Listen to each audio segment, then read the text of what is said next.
తోటి మనందరినీ ఆకట్టుకునేటువంటి ప్రసంగాలు చేసేటువంటి మన తెలంగాణ సోదరుడు శ్రీ నన్నూరి నర్సిరెడ్డి గారిని రావాల్సిందిగా ఆహ్వానిస్తున్నాం. గౌరవనీయులైనటువంటి సభాధ్యక్షులు,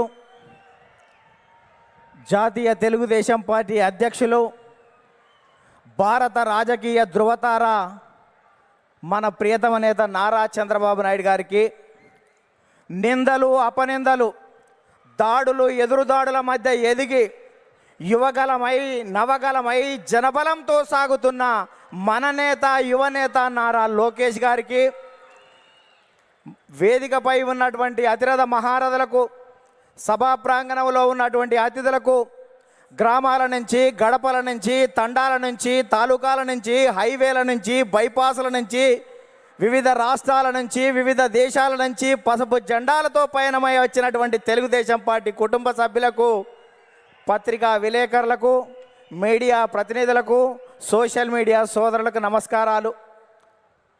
అందుకనే చెట్టు మీద కూర్చున్నటువంటి పక్షి కొమ్మ బలాన్ని నమ్ముకోదు, రెక్కల బలాన్ని నమ్ముకుంటుంది. తెలుగుదేశం పార్టీ కార్యకర్తల బలాన్ని, బలగాన్ని నమ్ముకుంటుంది. కాబట్టి కార్యకర్తలే ఈ పార్టీకి ఇంధనం. అందుకే మీకు నా తొలివందనం అని ఈ సందర్భంగా గుర్తు చేస్తున్నాను. అద్భుతమైనటువంటి వాతావరణం ఇది. మొన్నటి వరకు ఒక రకంగా ఉండే, మా కాడ ముక్కోడు పోయిండు, మీ కాడ తిక్కోడు పోయిండు.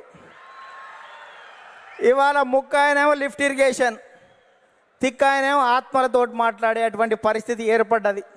ఈ సమయంలో జనం కోసం, జాతి కోసం, పేదల కోసం, బీదల కోసం మహానాడు ఏర్పాటు చేసుకొని అధికారంలో ఉంటే ప్రజలకు చేయవలసిన దాని గురించి, ప్రతిపక్షంలో ఉంటే ప్రజా సమస్యల మీద మాట్లాడేటువంటి ఈ మహానాడు వేదికపై, ఈ మహత్తరమైన వేదికపై తెలుగు జాతి విశ్వఖ్యాతి అనేటువంటి అంశం మీద ఈ తీర్మానాన్ని బలపరిచే అవకాశం ఇచ్చిన బాబు గారికి ధన్యవాదాలు.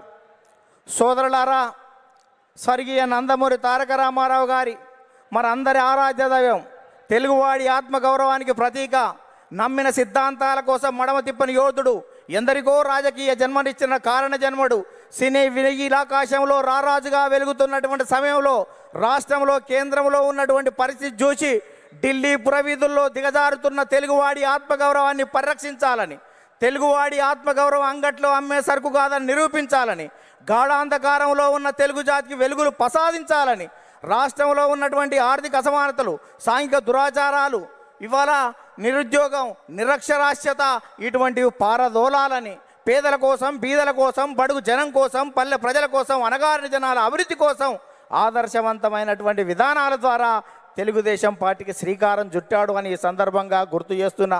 అందుకనే తెలుగుదేశం పార్టీ ఆవిర్భావం తర్వాత రాష్ట్ర రాజకీయాల్లో పెను సంచలనం చంపింది. 9 నెలల్లోనే ఇవాళ అధికారంలోకి వచ్చినటువంటి చరిత్ర మనది. భారతదేశ రాజకీయాల్లో సంచలనాలు సృష్టించినటువంటి చరిత్ర మనది. ఒక ప్రాంతీయ పార్టీ